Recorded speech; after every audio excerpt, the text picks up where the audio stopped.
Hi students, in today's lecture we are going to discuss some JEE NEET examples on the topic vectors. Okay, in this first see the example.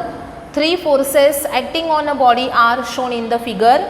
To have the resultant force only along y direction, the magnitude of minimum additional force needed will be.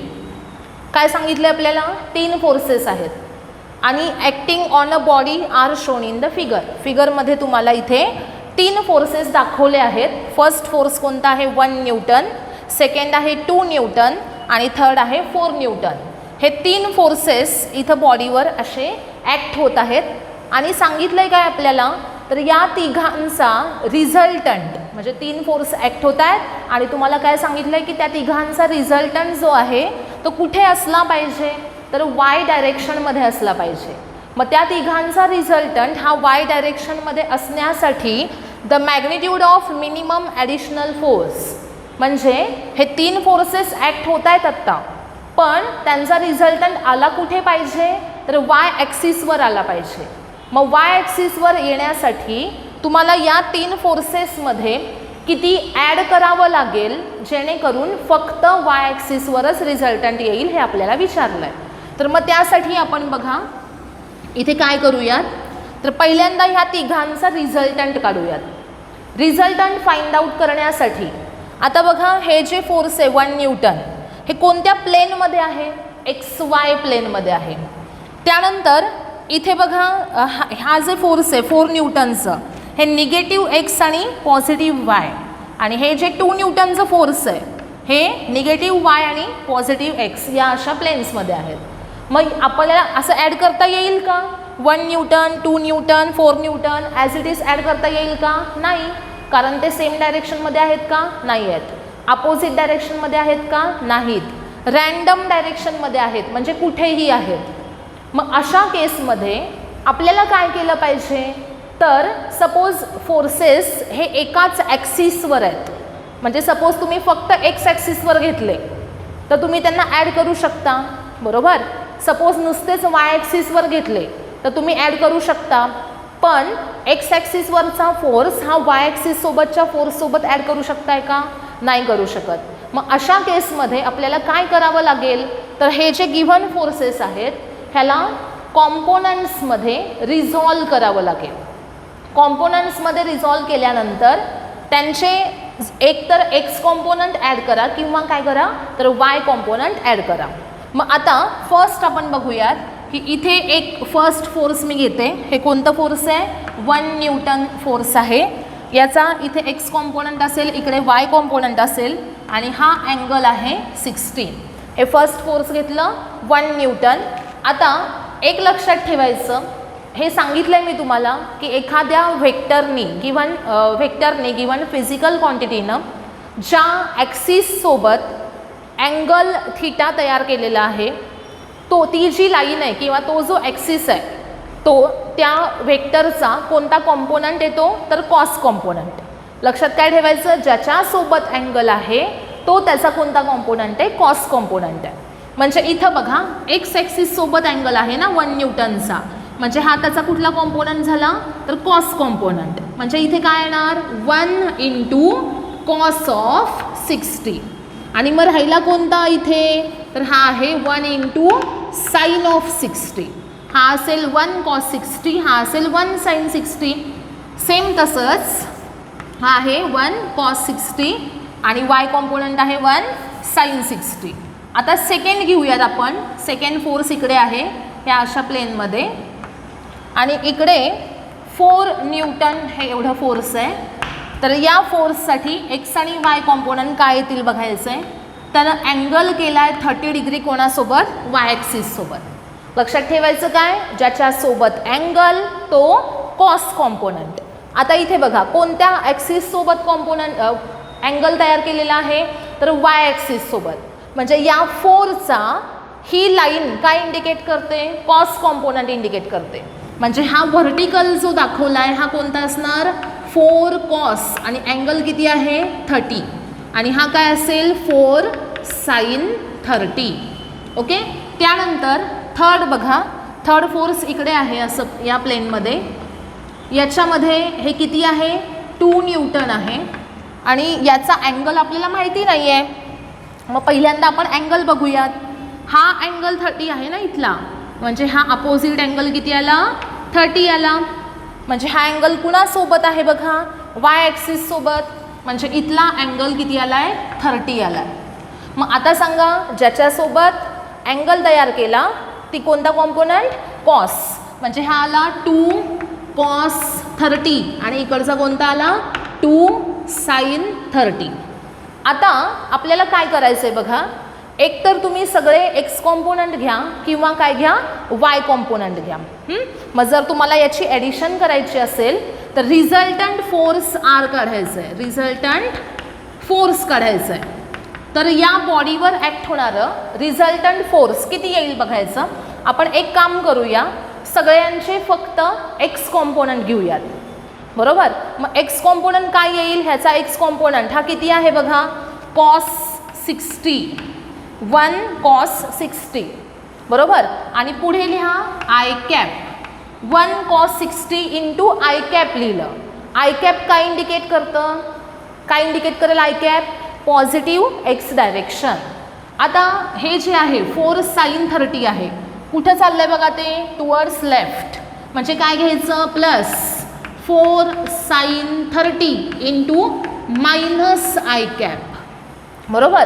4 sin 30 into काय लिहिलं आहे मी minus I cap. Minus I cap का लिहिला, कारण तो कुठे आहे टुवर्ड्स लेफ्ट आहे. आता हा कुठे आहे बघा टुवर्ड्स राईट आहे. परत प्लस 2 sin 30 आणि इंटू प्लस आय कॅप येणार, कारण ते कुठे चाललं आहे टुवर्ड्स राईट चाललं आहे. मग इक्वल टू पुढे काय येईल बघा cos 60 किती असतो cos 60 √3/2 आय कॅप, पुढं प्लस 4 sin 30 आणि मायनस आय कॅप असं येणार ना, म्हणजे मायनस 4 sin 30 किती असणार sin 30 किती 1/2. बघा काय केलं cos 60 किती आहे √3/2, सॉरी cos 60 किती असतो 1/2, 1/2 इंटू किती आला आय कॅप. cos 60 आहे 1/2 इंटू आय कॅप.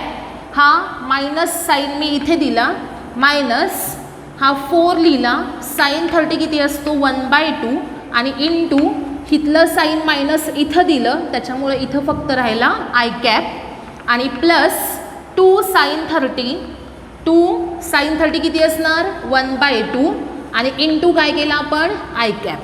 मग पुढे काय येईल बघा, काय केलं cos 60 म्हणजे 1/2 आय कॅप प्लस 4 sin 30 म्हणजे 4 इंटू sin 30चा 1/2. हा मायनस साईन इथे दिला आहे पुढं, त्याच्यामुळं इथं फक्त आय कॅप येईल आणि प्लस 2 sin 30 किती असेल 1/2 इंटू आय कॅप. पुढं काय येईल बघा 1/2 आय कॅप मायनस हे किती येणार 4/2 आय कॅप आणि प्लस 2/2 आय कॅप. मग किती आलं बघा हे आन्सर 2 + 1 3 म्हणजे मायनस 1/2 आय कॅप, म्हणजेच किती मायनस 0.5 आय कॅप. हे फोर्स कोणतं आलं resultant force on X axis. X ॲक्सिसवरचं रिझल्टंट फोर्स Fx हे किती आहे सांगा मला. Resultant force on X axis किती आहे तर मायनस 0.5 आय कॅप आहे. आता आपल्याला काय सांगितलेलं आहे की रिझल्टंट फोर्स कोणत्या ॲक्सिसवर असलं पाहिजे तर वाय ॲक्सिसवर. आता रिझल्टंट फोर्स एक्स ॲक्सिसवर किती येत आहे तर मायनस 0.5 आय. यातला आय इंडिकेट काय करतोय तर आय कॅप इंडिकेट काय करेल तर एक्स ॲक्सिस आहे, बरोबर. मॅग्निट्यूड किती आली मायनस 0.5 हे मॅग्निट्यूड आलं.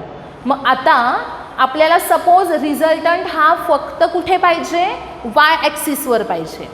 याचा अर्थ काय तर त्या टोटल रिझल्टंटमधला एक्स ॲक्सिसवर असणारा रिझल्टंट हे किती असला पाहिजे 0 असला पाहिजे.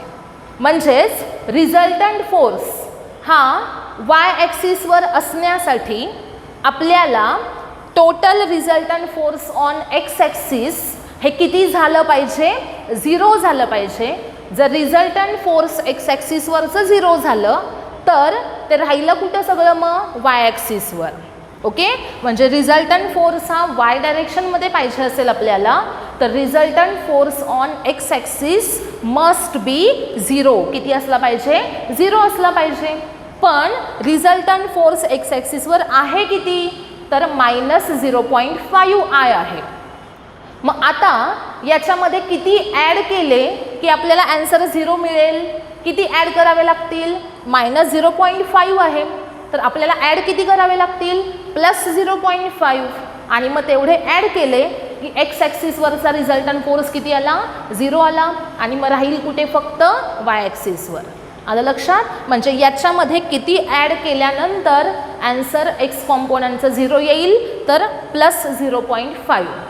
इथं आहे -0.5 त्याच्यामध्ये +0.5 करा, ॲन्सर येईल 0. म्हणजे आपलं फायनल ॲन्सर इथं काय असेल तर 0.5 न्यूटन एवढं फोर्स जर तुम्ही या बॉडीला अजून अप्लाय केलं तर काय होणार आहे? तर रिझल्टंट फोर्स एक्स ॲक्सिसवरचं 0 होईल आणि त्यामुळे रिझल्टंट फोर्स कोणत्या ॲक्सिसवर फक्त रिमेनिंग असेल तर वाय ॲक्सिसवर.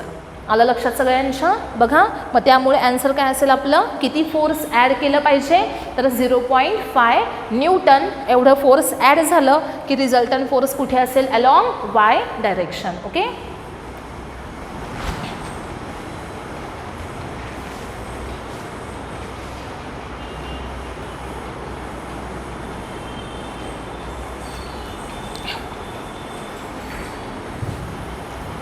आता नेक्स्ट एक्झाम्पल बघा. The maximum and minimum magnitude of resultant of 2 vectors are 17 units and 7 unit. If these 2 vectors are at right angle to each other then magnitude of their resultant is. काय example सांगितलं आहे आपल्याला? तर maximum and minimum magnitude of resultant of 2 vectors are 17 and 7 units. Suppose एक vector आहे A, त्याचं ए बारचं magnitude असेल suppose ए, आणि आपल्याला सांगितलं आहे काय तर 2 वेक्टरचं मॅक्झिमम मॅग्निट्यूड हे 17 आहे आणि मिनिमम मॅग्निट्यूड हे किती आहे? 7 आहे. म्हणजेच आता पहिल्यांदा आपल्याला बघितलं पाहिजे की आर मॅक्स याची व्हॅल्यू आपल्याला 17 दिली आहे आणि आर मीन ही व्हॅल्यू आपल्याला 7 दिली आहे. म्हणजे 2 वेक्टर्सचे रिझल्टंट फाइंड आउट केला.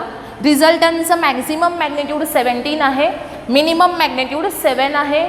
आता याच्यावरून आपल्याला समजलं पाहिजे की 2 वेक्टर्सचं जो रिझल्टंट मिळतो त्याचं मॅक्झिमम मॅग्निट्यूड हे किती असतं तर त्याची ॲडिशन आणि मिनिमम किती असतं तर त्यांची सबट्रॅक्शन. म्हणजे मॅक्झिमम मॅग्निट्यूड सपोज 2 वेक्टरचे मॅग्निट्यूड आपण ए आणि बी घेऊयात तर आर मॅक्स हा किती असू शकतो तर ए प्लस बी आणि याची व्हॅल्यू तुम्हाला दिली आहे 17 आणि आर मीन हा किती असू शकतो तर ए मायनस बी आणि त्याची व्हॅल्यू आहे 7.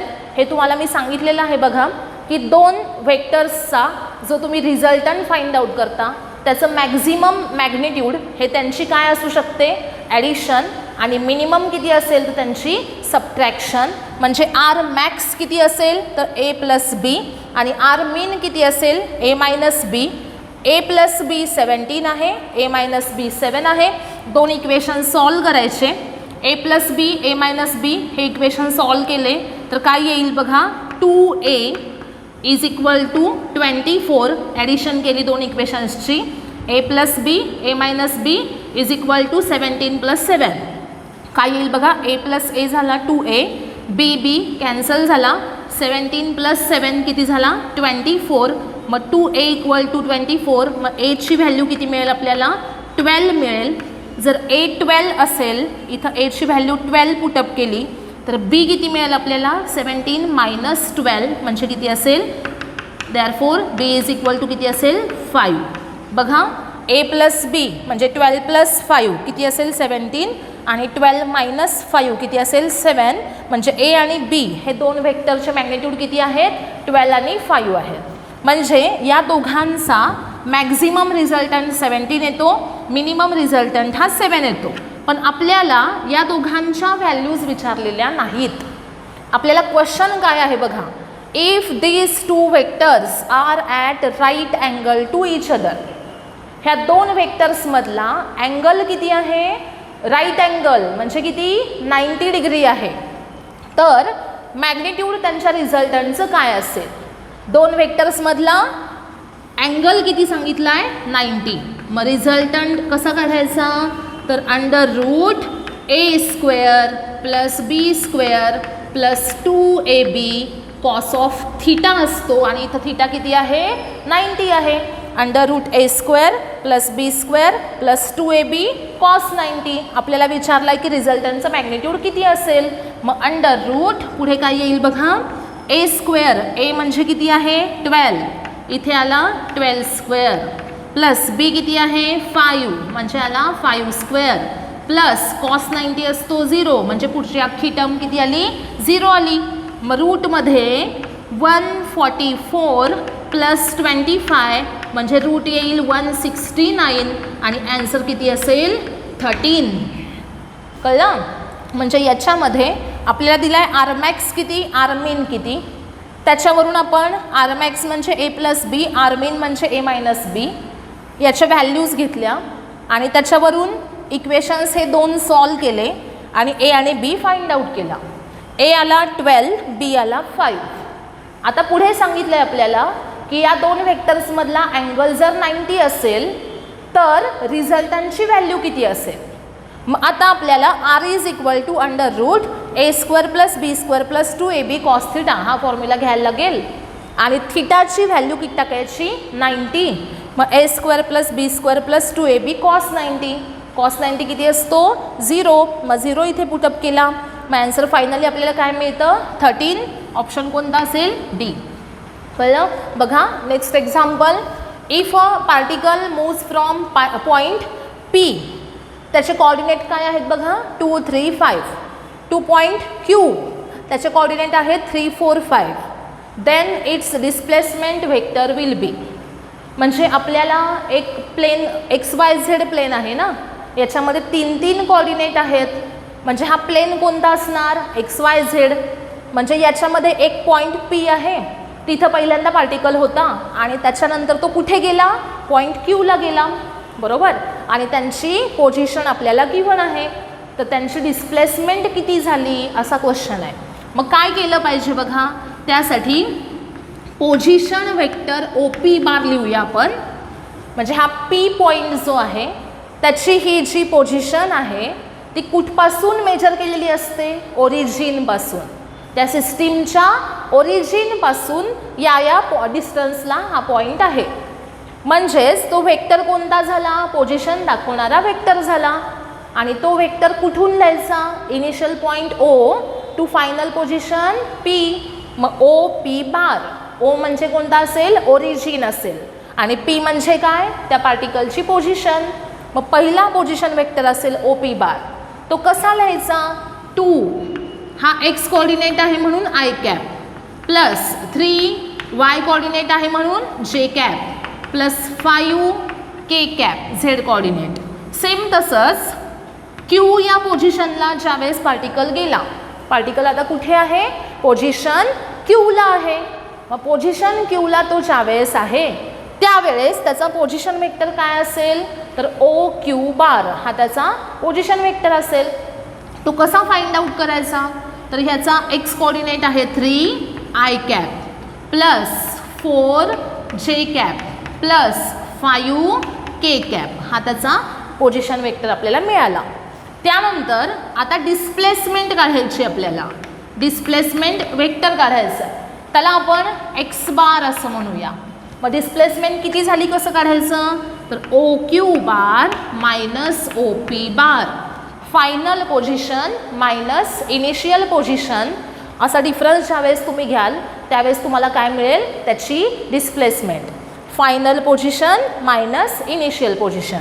मग आता सिंपल आहे OQ बार लिहा 3i plus 4j plus 5k minus OP bar 2i plus 3j plus 5k.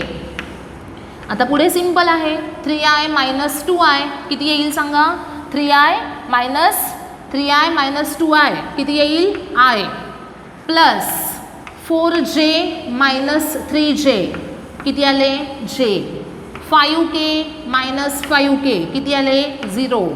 बघा 3 मायनस 2i किती आले 3 minus 2i 4j minus 3j किती आले j 5k मायनस 5k किती आले 0 त्यामुळे फायनल आन्सर काय आलं I cap plus J cap बरोबर I cap plus J cap ही त्याची काय आहे तर डिस्प्लेसमेंट आहे मग डिस्प्लेसमेंट वेक्टर कोणता आला I cap plus J cap option C okay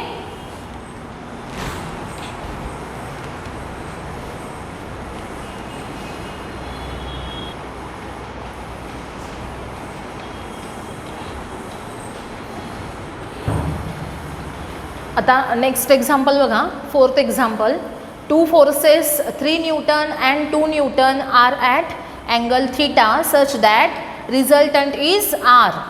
The first force is now increased to 6 Newton and the resultant become 2R then theta equal to question mark. आता हे जे एक्झाम्पल आहे हे व्यवस्थित सगळ्यांनी बघायचं आहे दोन फोर्सेस किती आहेत बघा 3 Newton आणि 2 Newton ते फोर्सेस सपोज आपण ए आणि बी आहेत असं कन्सिडर करूया ए इक्वल टू आहे 3 Newton आणि बी इज इक्वल टू आहे 2 Newton त्यांच्यामध्ये अँगल किती आहे थीटा आणि त्यांचा रिझल्टंट किती आहे आर आहे the first force is now increase to 6 Newton and resultant becomes 2R. आता पहिल्यांदा ही जी कंडिशन गिव्हन आहे याच्यावरून R is equal to formula काय असतो under root A square plus B square plus 2ab cos of theta आरचा formula under root A square plus B square plus 2ab cos theta मग equal to रूटमध्ये A किती आहे 3 square करा 9 आला plus बी किती आहे 2 स्क्वेअर किती आला 4 plus 2 into 3 into 2 into cos of theta which is equal to under root 9 plus 4 13 plus 2 into 2 4 into 3 12 cos theta is equal to r. आता हे जे आहे हे आपल्याला सपोज फर्स्ट इक्वेशन मिळालं ह्याला म्हणूयात आपण इक्वेशन नंबर 1. आता सेकंड केस आपण काय सांगितलंय इफ काय सांगितलंय बघा first force is increase to 6 Newton म्हणजे आता ए ची व्हॅल्यू 6 Newton झालेली आहे फर्स्ट फोर्स किती झालं 6 Newton झालं आणि सेकंड फोर्समध्ये चेंज नाही सेकंड फोर्स बी किती आहे 2 Newton ॲज इट इज आणि इथं रिझल्टंट आहे 2R म्हणजे ए 6 Newton झालं इथे 3 Newton होतं be remaining same it is 2 Newton आणि इथं रिझल्टंट आर होता आणि इथं रिझल्टंट किती आहे तर तो 2R एवढा रिझल्टंट आहे मग आता आपण तोच फॉर्म्युला वापरूयात 2R हा रिझल्टंट आहे रूटमध्ये A square plus B square plus 2ab cos theta okay मग 2R is equal to under root A किती आहे आता 6 स्क्वेअर करा 36 बी आहे 2 B square 4 plus 2 into 6 into 2 into cos of theta which is equal to under root 36 plus 4 40 plus 4 into 6 24 cos theta is equal to 2R. Okay आता हे जे equations आहेत याच्यामध्ये आपण एक काम करूया पुढे या दोन्ही साईडला स्क्वेअर घेऊया आर स्क्वेअर इक्वल टू किती येईल 13 प्लस 12 कॉस थीटा हे असेल इक्वेशन 1 आणि इथे 2Rचा स्क्वेअर घ्या मिळेल 4R square equal to 40 plus 24 cos theta इकडे आर स्क्वेअर केला इकडे 4R स्क्वेअर केला हे असेल इक्वेशन नंबर 1. आता इथे आर स्क्वेअरची जी व्हॅल्यू आहे ती ह्या इक्वेशनमध्ये आपल्याला पुटअप करायची आहे म्हणजे इथला आर स्क्वेअर इथं टाकायचा मग from 1 and 2 from equations 1 and 2 काय सांगू शकतो बघा आपण 4 इंटू ब्रॅकेट आर स्क्वेअर किती आहे 13 plus 12 cos theta is equal to किती असेल 40 प्लस 24 कॉस थीटा. बघा काय केलं कळलं का बघा हा 4r² आहे, तर इथं 4 ॲज इट इज ठेवला आणि इथं r² जी ही व्हॅल्यू आहे 13 + 12 cos θ ती इथं टाकली.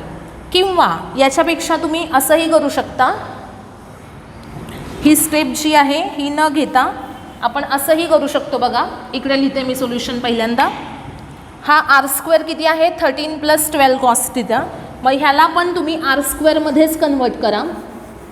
बघा इथं r² पाहिजे सपोज, तर काय केलं पाहिजे, इथं तुम्ही कितीनं डिव्हाइड केलं 4नी, म्हणजे LHSला 4नं डिव्हाइड केलं तर RHSला पण 4नं डिव्हाइड करा.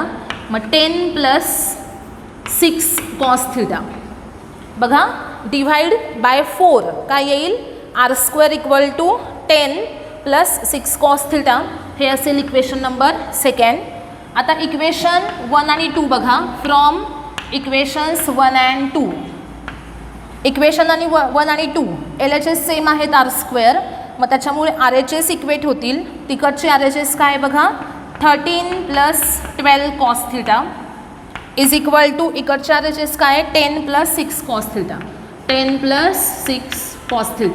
मग 13 + 12 cos θ इक्वल टू काय येईल 10 + 6 cos θ. मग 13 - 10 is equal to 6 cos θ - 12 cos θ. पुढे 13 - 10 3 आले, 6 - 12 - 6 आले, -6 cos θ. बरोबर. मग cos θ इज इक्वल टू किती असेल 3/-6, म्हणजेच cos θ इक्वल टू किती असेल -1/2. देअरफॉर थिटा किती असेल cos इन्व्हर्स ऑफ -1/2. आणि कोणाचा cos हा -1/2 असतो, कुणाचा cos किती असतो -1/2, तर तो आहे अँगल 120 डिग्री. cos 120 किती असतो -1/2. म्हणजे इथं आपल्याला थिटा अँगल किती मिळाला 120 डिग्री मिळाला. बघा काय काय केलं. परत एकदा काय सांगितले आपल्याला. पहिल्यांदा A आहे 3 न्यूटन, B आहे 2 न्यूटन, त्यावेळेस रिझल्टंट आहे R. मग आपल्याला Rचा फॉर्म्युला माहीत आहे √a² + b² + 2ab cos θ. मग A आणि Bच्या व्हॅल्यू टाकल्या, सिम्पल हे सॉल्व केलं, Rचं इक्वेशन मिळालं, दोन्ही साईडला स्क्वेअर केला, r² = 13 + 12 cos θ मिळालं. पुढे सांगितलं आपल्याला की जर आता A काय केला 6 न्यूटन झाला, B किती आहे ॲज इट इज तेवढाच 2 न्यूटन. मग A 6 न्यूटन झाल्यानंतर रिझल्टंटमध्ये चेंज होणार आणि रिझल्टंट Rच्या ऐवजी आता झाला किती 2R झाला. तर 2R = √a² + b² + 2ab cos θ. A ची व्हॅल्यू आहे 6, त्याचा स्क्वेअर करा 36 आलं. B ची व्हॅल्यू आहे 2, त्याचा स्क्वेअर करा 4 आलं, प्लस 2 × a × b 6 × 2 × cos θ. मग 2R = 40 + 24 cos θ. मग पुढं हे जर तुम्ही सॉल्व केलं तर 4r² = 40 + 24 cos θ मिळेल. इक्वेशनला 4नं डिव्हाइड करा, r² = 10 + 6 cos θ मिळेल. इक्वेशन 1मध्ये आणि 2मध्ये LHSला r² आहे, LHS सेम असतील आणि RHS त्यामुळे इक्वेट होतील. मग RHS इक्वेट केल्या 13 + 12 cos θ is equal to 10 + 6 cos θ. मग इथं हे इक्वेशन मिळालं, त्याच्यावरून आपल्याला cos θ मिळाला, किती आहे तो -1/2. cos θ जर -1/2 असेल तर थिटाची व्हॅल्यू किती असणार आहे तर 120 डिग्री, कारण 120चा cos हा किती असतो -1/2. आता नेक्स्ट एक्झाम्पल आपण बघूयात. याचं आन्सर किती आलं बघा, ऑप्शन डी 120 डिग्री. ओके. आता पुढे बघा, the resultant of 2 vectors p bar and q bar is r bar. If the q is doubled then the new resultant is perpendicular to p bar, then r equals. काय सांगितलंय बघा, पहिल्यांदा resultant r बार हा कुणाचा आहे p बार आणि q बार या दोन वेक्टरचा रिझल्टंट हा r बार आहे. त्यानंतर q काय केला डबल केला, q डबल केल्यानंतर रिझल्टंट कसा असेल तर p बारला परपेंडिक्युलर. बघा इनिशियली हे असं होतं, हा आहे p बार, हा आहे q बार आणि हा रिझल्टंट आहे r बार. q ची व्हॅल्यू डबल झाली तर हा p बार येतो असा, आणि हा रिझल्टंट असा इथे परपेंडिक्युलर असेल. कोणाला परपेंडिक्युलर? तर पी बारला परपेंडिक्युलर. म्हणजे हा जो अँगल असतो, हा अँगल काय असतो? अल्फा असतो ना. Parallelogram law of vector addition याच्यामध्ये तुम्हाला मी हे सांगितलं आहे की रिझल्टंटनी इथे बेसला जो वेक्टर आहे त्याच्यासोबत जो अँगल तयार केला त्याला सिम्बॉल आपण कोणता यूज करतो? अल्फा यूज करतो. मग इथं हा अल्फा ज्यावेळेस क्यू डबल होईल त्यावेळेस अल्फा किती होणार आहे? 90 होणार आहे. म्हणजे इथं पी आहे आणि इथं क्यू आहे, तर इथं पी आणि काय आहे तर 2Q. म्हणजे जर पी बार आणि क्यू बार असतील तर रिझल्टंट आहे आर बार, अँगल आहे अल्फा. आणि जर क्यूचं मॅग्निट्यूड डबल झालं म्हणजे ते किती झालं? 2Q झालं. Base P as it is राहिला, क्यू बार डबल झाला, तर त्या केसमध्ये रिझल्टंट कसा येतो? परपेंडिक्युलर. कोणाला? पी बारला. म्हणजे रिझल्टंटनी पी सोबत केलेला अँगल म्हणजे अल्फा हा किती होणार? 90 होणार. ओके. या केसमध्ये अल्फाचा formula tan alpha is equal to काय असतो? Q sine theta upon P plus Q cos theta. हा स्टँडर्ड फॉर्म्युला आहे टॅन अल्फाचा. कशामध्ये आहे हा? Law of parallelogram law of vector addition. Tan alpha किती असतो? Q sine theta upon P plus Q cos theta. आता सपोज आपण टॅन 90 घेऊयात. अल्फा किती आहे आता? 90 आहे. त्यावेळेस क्यूची व्हॅल्यू किती आहे? 2Q इंटू काय असेल? Sign theta upon P plus 2Q into cos theta. बघा अल्फा किती असेल आता? 90 असेल, तर टॅन 90 इक्वल टू काय असणार? क्यू झाला डबल म्हणजे किती आला? 2Q sine theta upon P plus 2Q cos theta. मग आता टॅन 90चा आन्सर किती असतं रे? इनफायनाईट. टॅन 90 किती असतो? इनफायनाईट. पुढं 2Q sine theta upon P plus 2Q cos theta which is equal to 1/0. बघा टॅन अल्फाचा फॉर्म्युला किती आहे? Q sine theta upon P plus Q cos theta. Suppose ज्यावेळेस क्यूची व्हॅल्यू डबल होते 2Q एवढी होते त्यावेळेस अल्फा किती असतो? 90 असतो. म्हणजे अल्फाची व्हॅल्यू असेल 90, क्यूची व्हॅल्यू असेल 2Q into sine theta upon P plus 2Q cos theta. Tan 90 किती असेल? इनफायनाईट. पुढं 2Q sine theta upon P plus 2Q cos theta. मग आता याच्यामध्ये टॅन 90 हा इनफायनाईट आहे. याचा अर्थ काय? तर याचा डिनॉमिनेटर ज्यावेळेस 0 असेल त्यावेळेस इथं इनफायनाईट व्हॅल्यू येईल. म्हणजेच डिनॉमिनेटरची व्हॅल्यू किती असायला पाहिजे? 0. P plus 2Q cos theta याची व्हॅल्यू किती असेल? 0 असेल. P plus 2Q cos theta किती असणार? 0. म्हणजेच 2Q cos theta is equal to असेल मायनस पी आणि cos theta is equal to असेल minus P upon 2Q. Cos theta किती आला? Minus P upon 2Q.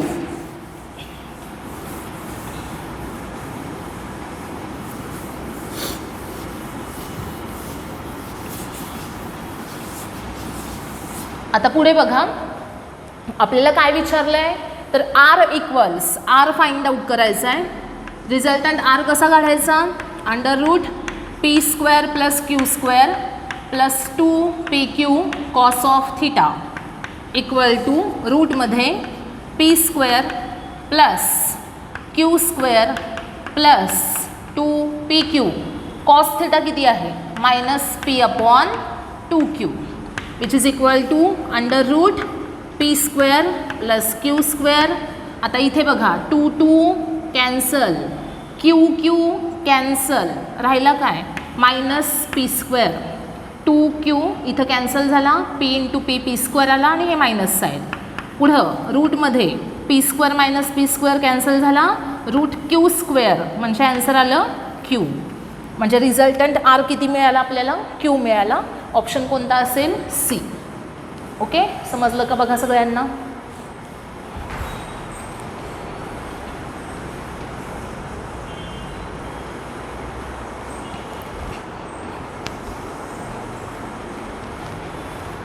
आता नेक्स्ट एक्झाम्पल बघा, 6th एक्झाम्पल.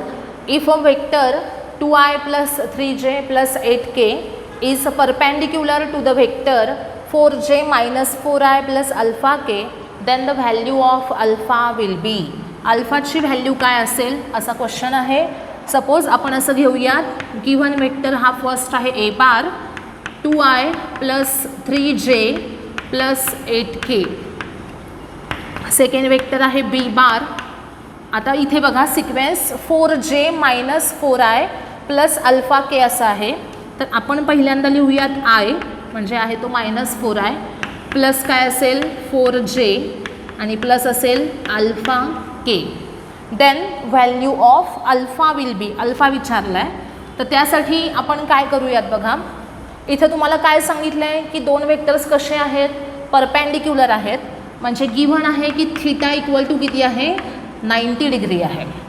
आता सपोज ए बार डॉट बी बार हा formula घेतला तर काय येतो ए बी कॉस थीटा, म्हणजेच ए बी कॉस थीटा किती आहे 90. कॉस 90 किती असतो 0, म्हणजे ए बी इंटू कॉस 90चा 0 म्हणजे 0 आला. म्हणजे जर थीटा 90 असेल तर दोन व्हेक्टर्सचा डॉट प्रॉडक्ट हा किती असणार आहे 0 असणार आहे. मग आपण इथे लिहू शकतो की if theta = 90 degree then A bar dot B bar = किती असणार 0 असणार. डॉट प्रॉडक्ट कसा असेल 0 असेल. मग आता आपण डॉट प्रॉडक्ट घेऊयात. ए बार डॉट बी बार काय असेल सांगितलं आहे मी. डॉट प्रॉडक्ट कसा घ्यायचा, आय आणि आय यांचे इथं जे व्हॅल्यूज आहेत ते मल्टिप्लाय करायच्या, जेचं मल्टिप्लिकेशन करायचं आणि केचं मल्टिप्लिकेशन. बघा फर्स्ट किती आहे 2, इथं व्हॅल्यू किती आहे -4. बघा हा 2 इंटू काय केला -4 प्लस इथे 3 आहे आणि इथं जेचा कॉम्पोनंट आहे 4 प्लस इथं केचा कॉम्पोनंट 8 आणि इथं आहे अल्फा. बघा 2 into -4 plus 3 into 4 plus 8 into alpha. इथं आपल्याला काय मिळतो dot product A bar dot B bar. Okay, which is equal to 2 into -4 -8 plus 4 into 3 12 आणि प्लस काय येईल 8 अल्फा. ॲन्सर काय येते बघा 12 - 8 किती 4 प्लस 8 अल्फा. हे काय मिळालं ए बार डॉट बी बार. पण ए बार डॉट बी बार = काय आहे 0 आहे.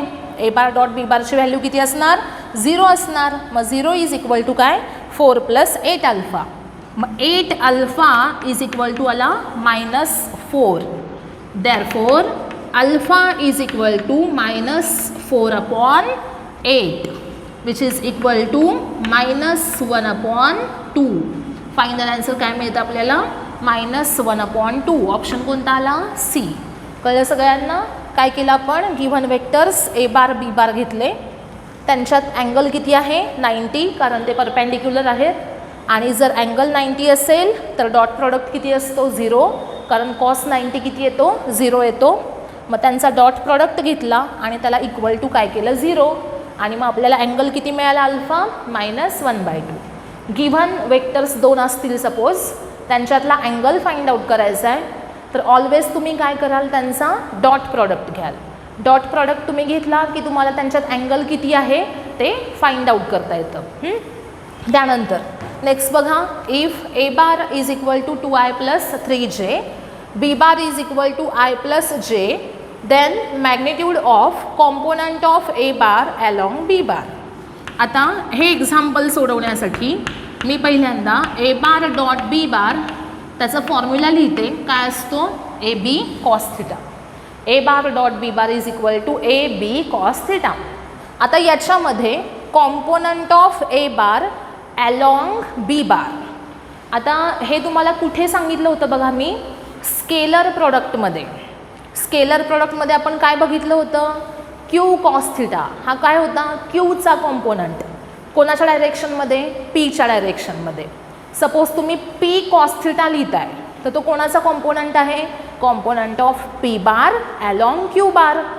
मग सेम तसंच सपोज ए कॉस थिटा असं मी लिहिलं तर काय असेल तो component of A bar along B बार.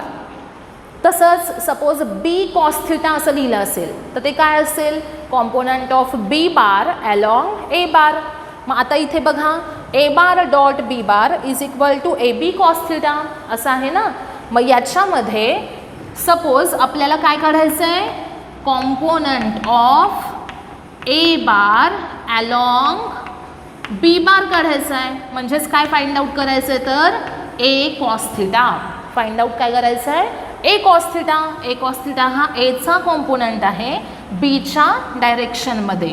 मग ए कॉस थिटा इथे ठेवला तर पुढं काय येईल ए bar dot B bar upon बी. हा जो फॉर्म्युला आहे याच्यावरनं ए कॉस थिटा काढायचा आहे तर हा जो बी आहे तो इकडे डिव्हाइड होईल. मग ए कॉस थिटा इक्वल टू काय येणार ए bar dot B bar upon बी.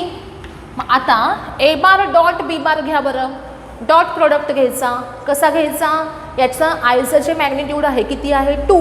इथं किती आहे 1. मग काय येईल 2 इंटू 1 प्लस जेचे मॅग्निट्यूड 3 आणि 1. बघा पुढे काय येईल 3 इंटू 1.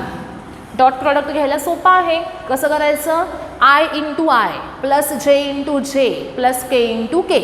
ओके. मग इथं 2 इंटू 1 प्लस 3 इंटू 1 असं आलं. आता बीचं मॅग्निट्यूड कसं काढायचं तर अंडर रूट. आता इथे बी व्हेक्टर बी एक्स म्हणजे किती आहे 1 आहे. बी वाय किती आहे 1. आपण बीचं मॅग्निट्यूड कसं काढणार अंडर रूट बी एक्स स्क्वेअर प्लस बी वाय स्क्वेअर.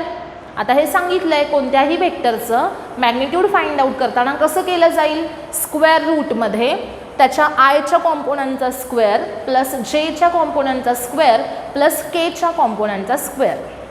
ओके. मग इथं काय येणार जर बीचं मॅग्निट्यूड काढायचं असेल तर अंडर रूट बी एक्स स्क्वेअर प्लस बी वाय स्क्वेअर. मग बी एक्स किती आहे बघा 1 म्हणजे आला 1 स्क्वेअर प्लस बी वाय आहे 1 म्हणजे 1 square.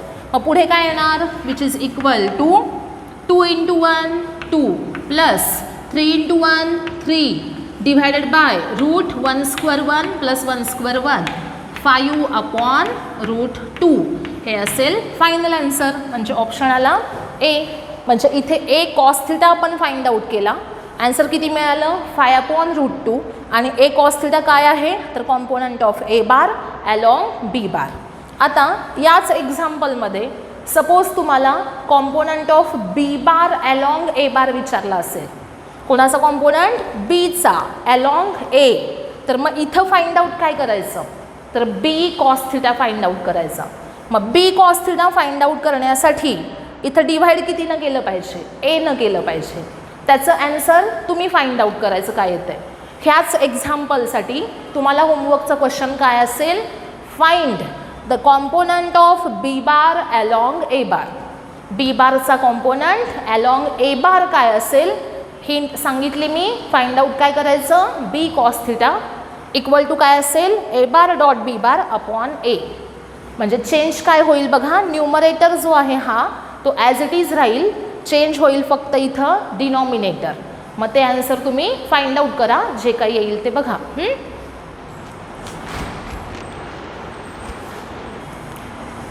See the next example. A particle moves from 3i plus 2j minus 6k to 14i plus 13j plus 9k due to a uniform force of 4i plus j plus 3k. Then find the work done. आपल्याला suppose ही initial position दिलेली आहे ही final position दिली आहे. त्याच्यावरून आपण काय काढू शकतो डिस्प्लेसमेंट किती झाली काढू शकतो. इथे आपल्याला फोर्स हा वेक्टर गिव्हन आहे. एफ बार आपल्याकडे आहे. डिस्प्लेसमेंट याच्यावरून आपण काढू शकतो ही इनिशियल पोझिशन ही final position. Displacement vector S bar आपल्याला मिळेल. एफ बार आपल्याकडे आहे आणि दोघांचा डॉट प्रॉडक्ट घेतला F bar dot S bar केलं की काय मिळेल आपल्याला वर्क डन मिळेल. आणि आपल्याला फाइंड आउट काय करायचं आहे वर्क डन. मग पहिल्यांदा सर्वात प्रथम डिस्प्लेसमेंट वेक्टर एस बार काय येतोय बघूया आपण. डिस्प्लेसमेंट वेक्टर एस बार काढण्यासाठी 14i plus 13j plus 9k ही फायनल पोझिशन आहे मायनस इनिशियल पोझिशन बघा 3i plus 2j minus 6k. बघा डिस्प्लेसमेंट काढताना आपण काय केलं, final position minus initial position. मग याच्यामध्ये 14 मायनस 3 येईल 11i. 14 मायनस 3 किती मिळाला 11i प्लस 13 मायनस 2 किती आला 11j 9 आणि हे किती आले प्लस 6 15k प्लस 15k. ही काय मिळाली आपल्याला डिस्प्लेसमेंट. 14 मायनस 3 11, 13 मायनस 2 11 आणि 9 मायनस मायनस प्लस झाला म्हणजे 9 प्लस 6 आला 15k. हा आपल्याला मिळतो डिस्प्लेसमेंट व्हेक्टर. आपल्याकडे आहे फोर्स व्हेक्टर कोणता बघा 4i plus j plus 3k. हा आहे फोर्स व्हेक्टर आणि आपल्याला फाइंड आउट करायचं आहे work W equal to F bar dot S bar. म्हणजे या दोघांचा कसला प्रॉडक्ट घ्यायचा डॉट प्रॉडक्ट घ्यायचा. डॉट प्रॉडक्ट घेताना I इंटू I करा 11 into 4 plus J into J करा. इथं 11 इंटू किती आहे 1 11 into 1 plus K into K इथं आहे 15 आणि 3. बघा 11 into 4 plus 11 into 1 plus 15 into 3 equal to 11 into 4 आले 44. 11 इंटू 1 आला 11 प्लस 15 इंटू 3 किती आले 45. आन्सर किती येईल बघा 100 जूल. बघा फायनल आन्सर आपल्याला काय मिळतं 100 जूल. वर्क किती केलं 100 जूल. ओके. याच्यामध्ये आपण काय केलं सिम्पल पहिल्यांदा पोझिशन 2 आहेत त्याच्यावरून डिस्प्लेसमेंट काढली. Displacement vector final position minus initial position. त्यानंतर फोर्स व्हेक्टर आपल्याला गिवन आहे आणि वर्क कसं फाइंड आउट करायचं तर डिस्प्लेसमेंट इंटू फोर्स या दोघांचा कसला प्रॉडक्ट घ्यायचा स्केलर प्रॉडक्ट म्हणजे F बार डॉट S बार केलं की आपल्याला वर्क मिळेल आणि त्याचं ॲन्सर किती आलं 100 जूल. आजच्या लेक्चरमध्ये आपण काही एक्झाम्पल्स बघितलेत. सगळ्यांनी हे एक्झाम्पल्स रिवाईज करा आणि अशा टाईपचे बाकीचे जे एक्झाम्पल्स आहेत या टाईपमध्ये येणार आहे तर ते एक्झाम्पल्स तुम्हाला सॉल्व्ह होत आहेत का बघा. ओके.